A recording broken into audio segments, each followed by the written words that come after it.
I've got some free time on my hands, so I decided I would do a for fun project and go over Pauper Cube's top 10 cards per color. Now, my experience with the Pauper Cube and my metagame and environment may be different than yours. My evaluations may not reflect what your opinion is, and that's fine. If you disagree with them, let me know. If you think I'm an idiot, let me know. It's all about having fun and evaluating cards, so let's get started. Before we get into the top 10 proper, I'd like to take a second to talk about a special little pet card for me. Now, Breath of Life, 3 and a white, take any one summon creature card from your discard pile and put it into play, treat it as though it was just played from your hand. So this is just, an archaic way of saying put the creature from your graveyard into play. It's just a generic resurrection spell, right? We've got a ton of those, but the thing is, we don't really have that many in Pauper, and we have even less in Magic in white. How often do you see this effect in white? So it's something you get to do in Pauper cubes that typically you won't do in other cubes, and you can't say that most of the time because Pauper Cube is mostly more generic when compared to the regular cubes. But this is just a fun little build around that I like to draft occasionally. It goes up a lot in value if you have Mull Drifters, obviously, cycling cards, Crypt Rats, anything like that is just an exceptionally powerful card. It also combos with, the cheap cycling creatures. So I don't think this is ever really a bad card to draft. It's just not something you're going to go for that puts you in white.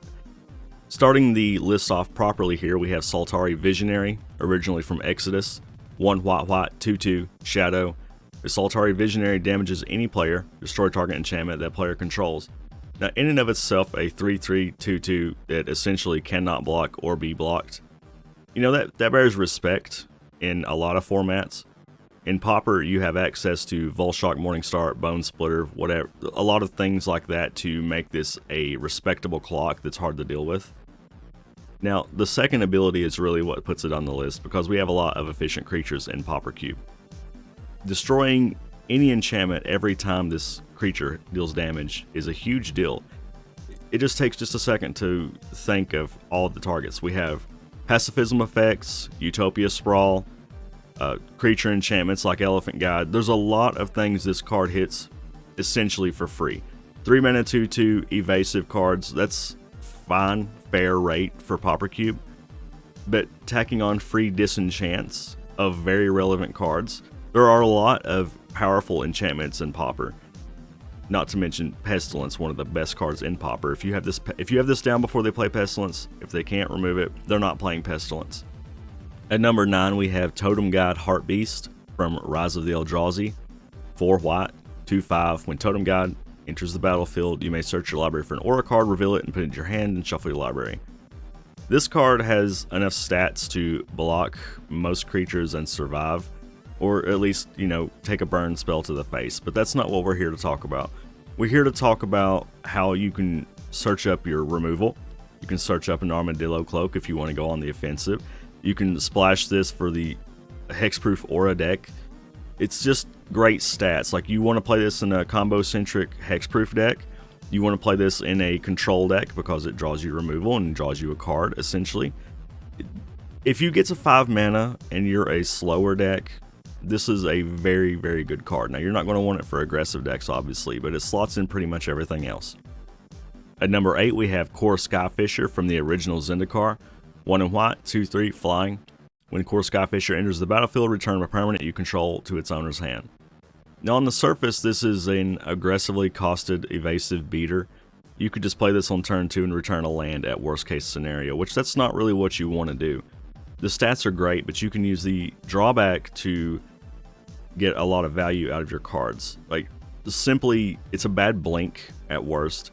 It resets your Teetering Peaks and other lands you may have, Sajiri Step. It nullifies pacifism effects on your creatures. There's just a lot of things that Core Skyfisher can do, and least of all is not just beating down in the air. Coming in at number 7 is a card that needs very little introduction. Oblivion Ring, 2 and white, enchantment. When Oblivion Ring comes into play, remove another target null and permanent from the game. When Oblivion Ring leaves play, return a removed card to play under its owner's control. Now, at worst, this is 3 mana removal at sorcery speed, which for white you can do better. But that's the worst case scenario, and removal is always worth playing in limited. However, this can handle anything that you need it to handle. Pestilence, mana fixing from signets, auras on hexproof creatures. The list goes on. This is arguably the best removal in white, and white does have a lot of good removal in Pauper Cube, and that's why I've put it on the list over other options. At number 6, we have Seraph of Dawn from Avacyn Restored. 2 white, 2/4 flying lifelink. Very simple, but also very powerful. This can stonewall a lot of aggressive decks in Pauper Cube. Most aggressive creatures cannot deal 4 damage, and most of the burn spells also cannot deal 4 damage. Now, it's a very powerful tool for control decks to deploy against aggressive decks, and it's also just a fine mid-range beater. At number 5, we have Battle Screech, originally printed in Judgment and downshifted to Common in Vintage Masters. A sorcery, 2 white, put 2 1/1 white bird creature tokens with flying into play. Flashback, tap 3 untapped white creatures you control. So if you have 4 mana and 1 other white creature in play, you're essentially getting 4 1/1 white flying birds for 4 mana, and that's a crazy rate for Pauper Cube. Like, that would be fine rate just for generic 1/1 creatures, but the fact that they have evasion makes this one of the best white cards in the cube, in my opinion. All you need is a Bone Splitter, and this becomes a game-winning card. You can't really efficiently remove this many tokens outside of a few red cards, so this is bound to get you card advantage, if not just straight out kill your opponent. At number 4, we have Troubled Healer from Prophecy. 2 white, 1/2, sacrifice a land, prevent the next 2 damage will be dealt to target creature or player this turn. There are positions that this will not be a usable effect because you don't have enough mana or you can't keep up with your opponent, but anything close to an even game or you're slightly ahead, and this creature just basically wins the game on its own. I mean, it's not really winning the game on its own, but it basically is. All of your opponent's burn-based removal will be trading for your lands. All of your opponent's creatures in combat will be trading for your lands. If you've never played with this, it might not look that great, but if you have, then you know what I'm saying. Like, this can run away with the game more than almost any other card in the cube can. It's basically going to Mother of Runes all of your creatures without tapping multiple times. This card basically gets around everything but destroy effects, and that includes a lot of cards in Pauper Cube that this just negates all on its own. Number 3 on the list, Custody Squire from Conspiracy. 4 white, flying, 3/3. Will of the Council.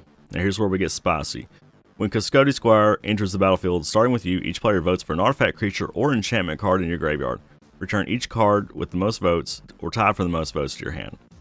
So the way this works in one-on-one duels is I'll vote for a creature and my opponent will have to vote for that creature and I'll get it back. If they vote for anything that I don't vote for, you're just going to get both of those. So this is essentially just a strictly better Gravedigger, and Gravedigger is a very good card in Pauper Cube. So this can get you a creature back if you need more gas. It can get you Journey to Nowhere, an Armadillo Cloak, any other enchantments you want. Artifacts, it can get you a Serrated Arrows back, it can get you Aeola Pile, it can get you Witching Well. There's just so many options with this card. Not to mention it has an infinite combo with Angelic Renewal, which is a decent card on its own. Custody Squire can provide a lot of gas to a mid-range or control deck. It's not necessarily what you want in an aggressive deck because it's so high costed, but it synergizes with pretty much everything else. You got the Hexproof deck, great, we'll get your enchantments back. You got a control deck, great, we'll get your Journey to Nowhere's pacifisms back. It's also very splashable. Any control deck or ramp deck can play this and be very satisfied with it. Coming in at number 2 is Coalition Honor Guard from Apocalypse. 3 white, 2/4. If an opponent plays a spell or ability that could target a flag bearer in play, that player chooses at least 1 flag bearer as a target. This card has a similar effect as Troubled Healer does, except that you don't have to sacrifice lands to get it. On the surface, this is just a trade with your Doomblade kind of card, and that's the bare minimum that you're going to get out of this. Best case scenario is you can't Lightning Bolt any of my creatures because you're just going to Lightning Bolt the Coalition Honor Guard, who doesn't care about Lightning Bolt. You can't play Elephant Guides or other creature enchantments on your own creatures because you have to play them on Coalition Honor Guard. Your pacifism effects, go ahead, put it on the Coalition Honor Guard. It's still going to do what I want it to do. It's a 4-mana 2/4, so it's not exactly easy to kill. It can block a lot of stuff if you are daring enough to do that. Usually I'm not. It can sit in play as like a blanket effect over your creatures, kind of like Trouble Healer does, and just control the rest of the game. Essentially, when you play Coalition Honor Guard, there is so much your opponent has to play around, and it gives you so much value that you may not even be aware of. Your opponent could have 3 cards in his hand that he cannot even play because of this one effect. Finally, coming in at number 1, my pick for the number 1 white card and possibly number 1 card in the entire cube is Guardian of the Guild Pact. 3 white, 2/3, 3 simple words, protection from monocolored. Now just give it a second. Alright, you thinking about Doomblade, Pacifism, Lightning Bolt? Those cards don't do anything. Neither does any other one single color card in the cube, which is, 3/4 of the cube, right? This card cannot be blocked by most cards. Most creatures can't touch it. It can block most creatures with no problem. It invalidates almost all of the removal. It invalidates most creatures. Guardian of the Guild Pact, you play him in aggro decks, you play him in control decks, you play him in ramp decks. If you get it, you play it. There might be a couple of cards that you could argue that would be a better first pick than Guardian. I'm open to hear that. But for me, a lot of the times, I'm picking Guardian of the Guild Pact. Control decks, it walls almost everything without evasion. Aggro decks, it has its own evasion. What else can you ask for? This creature pretty much has everything you want in a creature. It has evasion, it has protection, it's fairly costed. The only slight downside is it's just a 2/3. But that's the biggest problem I can have with Guardian of the Guild Pact. Now when you throw in Bone Splitters or Armadillo Cloaks, it can end the game pretty quickly. But that doesn't always come together. But in a vacuum, Guardian of the Guild Pact is great on its own.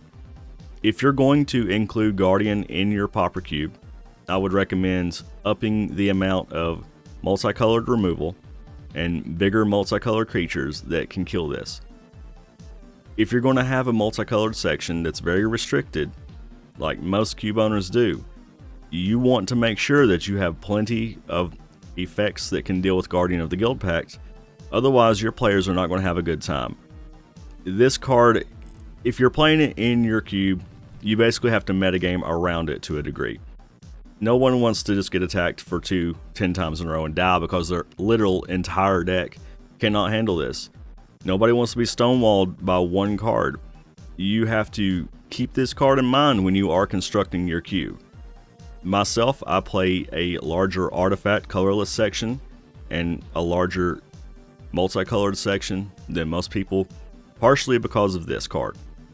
So that does it for my top 10 white cards in Pauper Cube. As of now anyway, I'm sure we'll get some adjustments as the years go on. I'm looking forward to each and every set so we can update the lists, update the cube, and have a great time. Let me know if you enjoyed the video. Let me know if you didn't enjoy the video, and have a great day.